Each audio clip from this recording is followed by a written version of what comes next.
So the first 3 rounds of the NFL draft, the 2025 NFL draft, are officially in the books. So I want to give my overall takeaways on what the Packers did in the first 3 rounds. And at the end, after discussing what they did, these different players a little bit, I'll give my overall grade just for the first 3 rounds. Honestly, I did not see the Packers draft going this way. 3 offensive players, 2 wide receivers. I thought it was crazy enough that round 1, we see the Packers break the 23-year streak of not drafting a first-round receiver. That was crazy. And then sitting there around 3, sitting in front of the TV as they read off the pick, another receiver, I was very surprised to see that happen. And I think for me heading into this draft, I really felt like the biggest need, defensive line. I just thought the inconsistency of the Packers pass rush was something that needed to be addressed, and it was not addressed in the first 3 rounds. And so I think, when you look at the Packers in that game against the Eagles, what was the biggest reason they lost that game? I think it was the lack of offensive success in that game. Jordan Love played really bad, threw 3 interceptions. And the Packers defense, they weren't perfect, but I think for the most part, they held up pretty good against a really good Eagles offense.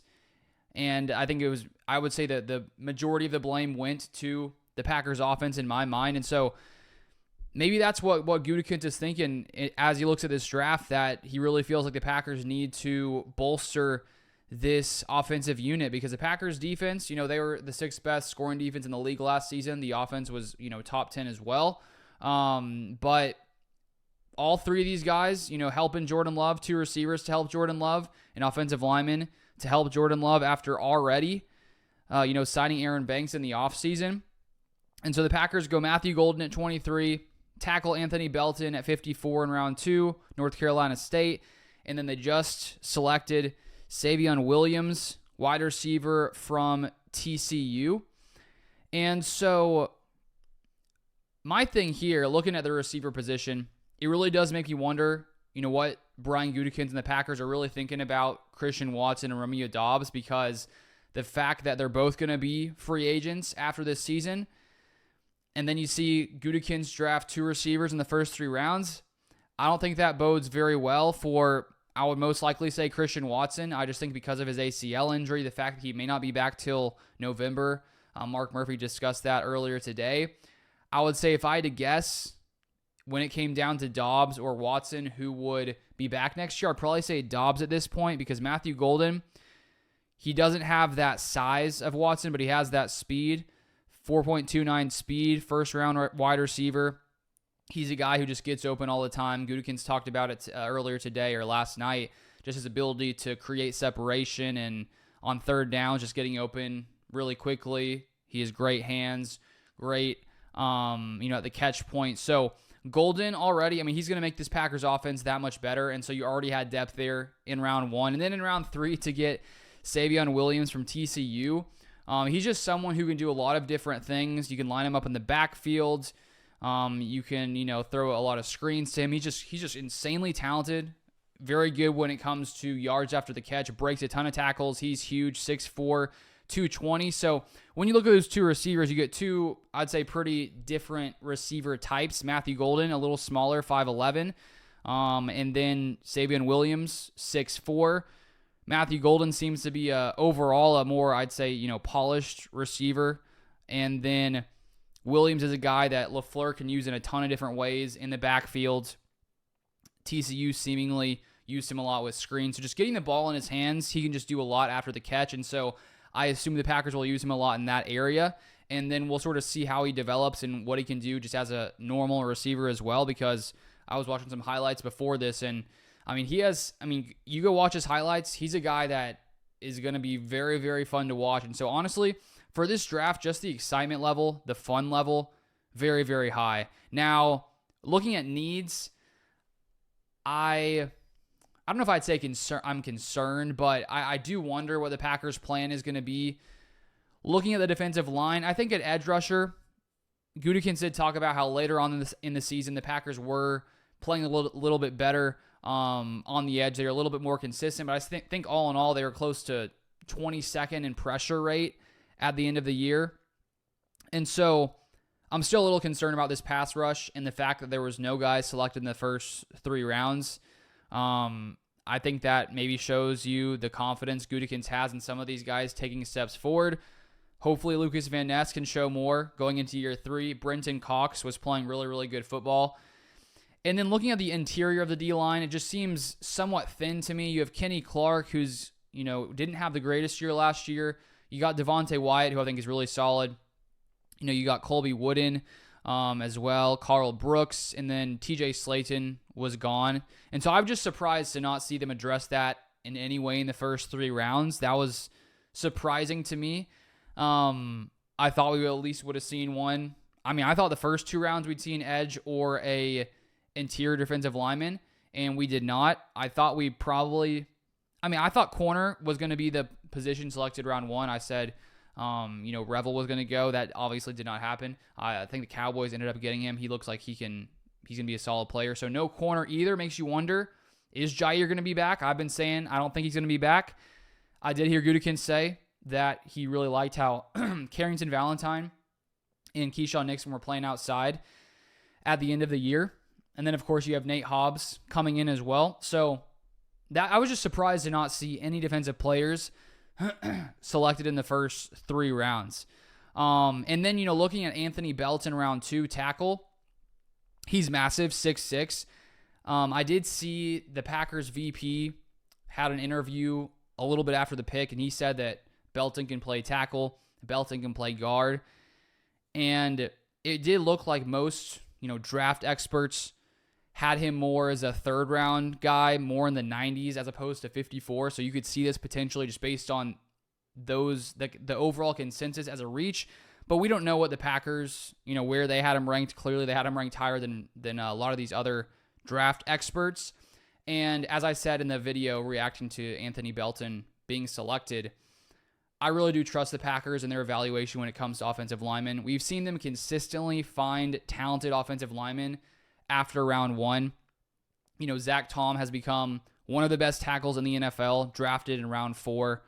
We've consistently seen them do that over the years, take guys who, may not be seen as one of the better prospects, and then they end up becoming really, really solid offensive linemen. You even look at Rasheed Walker, 7th rounder. I don't think he's an elite tackle, but he's an average tackle. And to find that in round 7, a guy who basically started a majority of the time last year, just shows the Packers' ability to develop offensive linemen.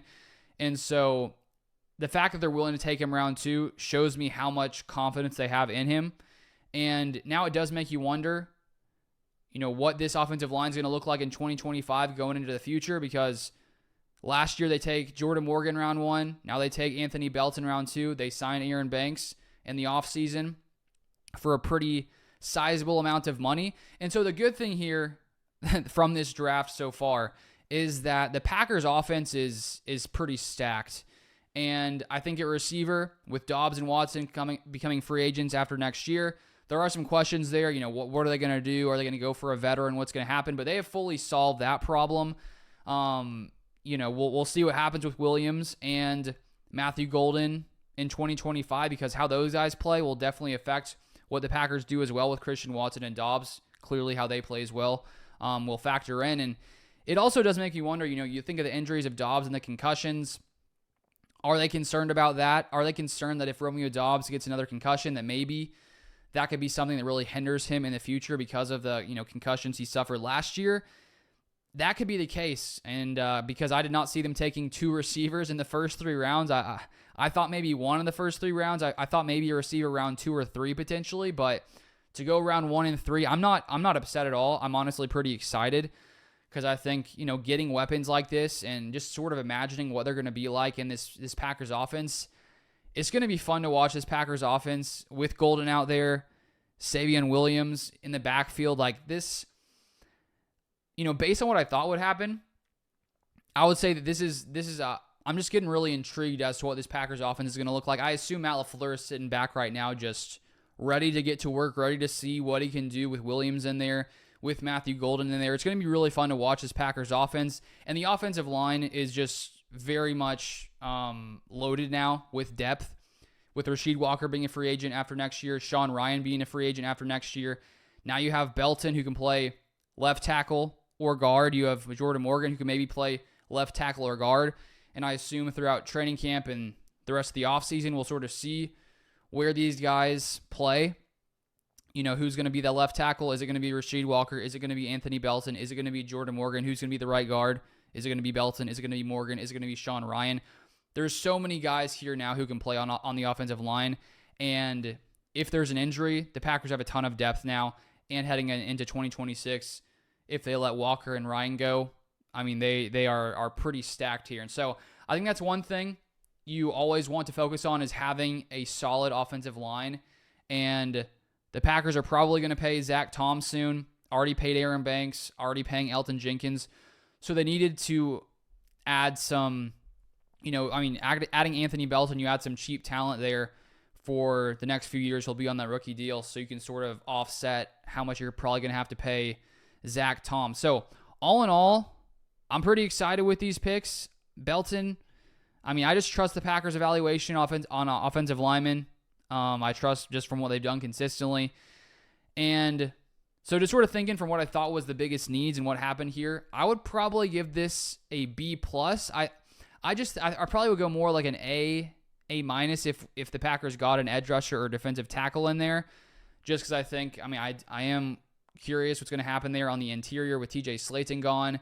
Maybe there's some free agents out there that could come in and bolster that area potentially. But I still really like what the Packers have done, and it's pretty exciting to see them add these receivers. That's what I'm most excited about, is seeing Savion Williams as well as Matthew Golden, and just sort of seeing how this offense is going to operate. It's going to be an even more fun offense to watch heading into 2025. So those are my thoughts on the first 3 rounds. I'll be out with more draft videos tomorrow, so feel free to subscribe, turn on the notifications so you don't miss any Packers news, Packers draft content.